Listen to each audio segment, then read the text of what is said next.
If I had to restart my NEET preparation with zero preparation from today, here's the exact plan I would follow. So hi guys, this is Nikita. I was a NEET 2026 aspirant and today I'll be telling you all what exact plan I would follow if I had to restart my NEET prep from today.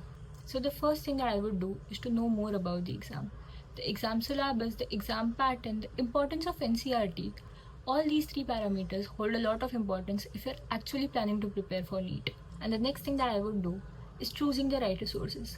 किसी भी subject के लिए किसी एक teacher को follow करें, कोई एक सेट ऑफ बुक्स को फॉलो करें. And for biology obviously NCERT is the most important book. Avoid collecting too many resources ये सोच के कि मैं आगे जाके ये पढ़ लूँगा.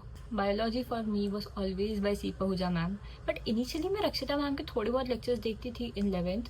जैसे ही मेरे कॉन्सेप्ट्स थोड़े बहुत क्लियर हुए, I moved over to C Pahuja ma'am. And for physics obviously the OG physics वाला एंड सलीम सर के कुछ पुराने lectures which are basically one shots for JEE, but उन्होंने मुझे मेरी प्रेप में भी बहुत हेल्प करा. For physical chemistry I preferred Faisal Razak sir. For organic and inorganic I followed Om Pandey sir.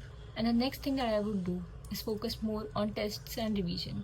आपके टेस्ट देने का तब तक कोई बेनिफिट नहीं होगा जब तक आप वो टेस्ट को एनालाइज ना करें. You need to make sure that वो टेस्ट में जितने भी क्वेश्चंस थे आप टेस्ट के बाद एक बार वापस सॉल्व करके देखिए and make sure that you remember the concept used in those questions जो आपको एग्जाम में याद नहीं आया.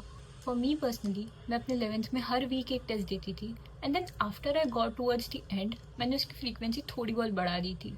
The next thing that I would do is proper MCQ practice. Now MCQ से बहुत बच्चे डरते हैं because obviously you can not solve them very easily. Like पहली बार अगर आप कोई चैप्टर पढ़ रहे हो तो आपसे ऑब्वियसली उसके सारे MCQs नहीं सॉल्व होंगे. What you need to do is जो आपसे सॉल्व हो रहा है वो तो कर लो, बट जो आपसे सॉल्व नहीं हो रहा है वो आप देख कर भी सॉल्व कर सकते हो. And then try to remember that concept the next time you are solving MCQs. The next thing that I would not do is let one bad day define me. Just because मेरा एक दिन खराब गया does not mean मैं बाकी का पूरा हफ्ता रिलैक्स करूँ ये सोच के कि यार मेरा तो इतना टाइम वेस्ट हो गया, अब मैं क्या करूँ. So yes, if you are feeling the same thing please get up and start your preparation once again. ये फेज़ हर एस्पिरेंट की लाइफ में आता है, but the best thing you can do for your yourself is to ओवर over. It ऐसे भी कुछ मिस्टेक्स है जो मैं अवॉइड करती if I had to prepare for NEET again. One of them would be ignoring the analysis of mock test. Because mock test जितना ही इंपॉर्टेंट है देना, उससे ज़्यादा इंपॉर्टेंट है उनकी एनालिसिस करना, वरना आपको समझेगा ही नहीं आपको क्या नहीं आ रहा है और क्या आ रहा है. The second mistake that I would not do is to ignore NCERT.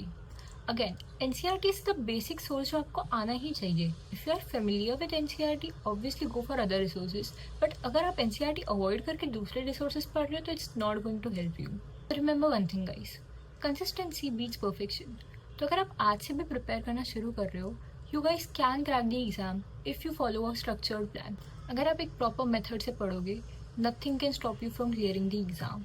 So guys, don't be disappointed right now. You guys have a lot of time. Please prepare well. So guys, that's all for today. I'll see you guys in the next video. Till then, bye bye and study well.